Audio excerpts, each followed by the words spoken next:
Eh bien bonjour, nous revoilà pour une autre dictée, c'est la dictée numéro 2 qui va porter cette fois sur l'amphithéâtre de Nîmes, qu'on appelle aussi les arènes de Nîmes en France, une architecture gallo-romaine. Cette dictée va porter notamment sur... oui. Alors, pour cette dictée, tu vas devoir être vigilant sur les homophones. La lettre H du chapeau. Bien sûr, il faudra vérifier les autres lettres du chapeau, mais particulièrement dans cette dictée-là, on veut que tu aies 0 faute entre A sans accent et A avec accent. Je t'invite, si tu ne l'as pas fait encore, à revoir peut-être une dernière fois les petits trucs, la leçon, pour être sûr de pouvoir orthographier correctement le A quand tu vas l'entendre. Comme d'habitude, tu vas préparer ton cahier du jour, avec ta plus belle écriture. Tu vas noter la date, tu vas souligner, tu vas sauter une ligne, ensuite tu vas écrire dictée numéro 2, l'amphithéâtre de Nîmes. Ce sera écrit, donc il n'y aura aucun piège, pas de faute là-dessus. Tu soulignes, tu vas à la ligne. Alors, pour que ce soit plus facile après pour toi pour corriger, je t'invite à sauter des lignes à chaque fois que tu arrives à la fin d'une ligne. Tu sautes des lignes. Ce sera plus joli et plus facile pour corriger. Comme d'habitude, 3 niveaux de dictée. Essaye d'aller le plus loin possible, t'es capable. On le sait. J'y vais.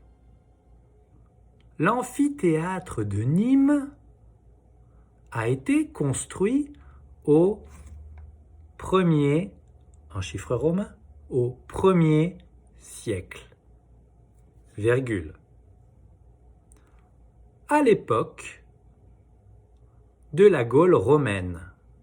Point. Encore une fois, tu es sur l'iPad, donc tu peux faire pause, tu peux revenir. Si tu n'as pas entendu quelque chose, tu peux réécouter plusieurs fois, il n'y a aucun problème. Deuxième phrase. Il compte 2 étages et, ah tiens, un autre homophone, il a une hauteur de 21, en lettres, 21 mètres, point. Il peut accueillir jusqu'à 24 000 spectateurs. 24 000 en lettres. Point. C'est la fin de la dictée jaune. Si tu es dictée jaune, tu as largement le temps de revoir donc les homophones A, ou A avec un accent, il y en a un autre qu'on a entendu, et puis tu vérifies la conjugaison. Tu cherches le verbe, le sujet, tu vérifies qu'ils sont bien accordés ensemble. Tu vérifies aussi les accords entre le déterminant et le nom, et s'il y a un adjectif aussi. La ponctuation, ça c'est facile de gagner des points, ou en tout cas de ne pas en perdre avec la ponctuation. Et enfin l'orthographe. Voilà, tu as le temps. Les autres, on y va pour la dictée verte. Je vais essayer d'aller un peu plus vite. Les gallo-romains assistent à de violents combats de gladiateurs et à des chasses d'animaux. Point. Peut-être même à des batailles navales grâce à des arènes pleines d'eau. Point. C'est la fin de la dictée verte. Tu prends encore une fois le temps de vérifier la conjugaison, donc trouve le verbe, le sujet, les homophones, a, et, les accords, la ponctuation et l'orthographe des mots qui étaient à apprendre. Dictée violette. Je suis sûr que tu es capable. On peut accéder au gradin grâce à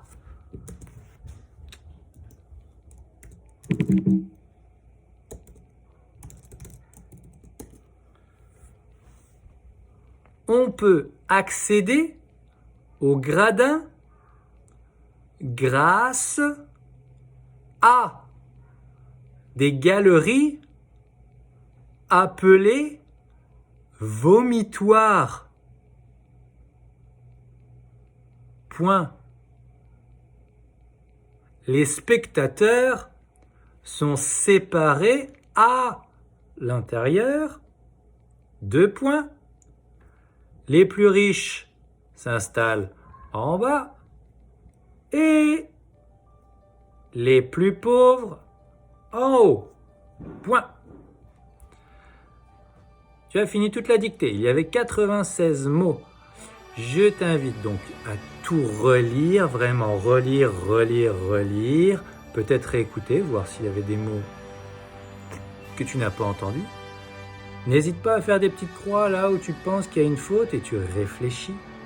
Sinon, tu vérifies vraiment chaque point du chapeau, conjugaison. Je cherche le verbe, je cherche le sujet. Les homophones, il y en a plusieurs ici. Les accords entre le déterminant, le nom et l'adjectif. La ponctuation. Et enfin, l'orthographe des mots qui étaient à apprendre. Si tu as fait ça, normalement, tu devrais t'en sortir largement au-dessus des 80%. On essaye de viser les 100%, je te le rappelle. Allez, bonne chance. Bye.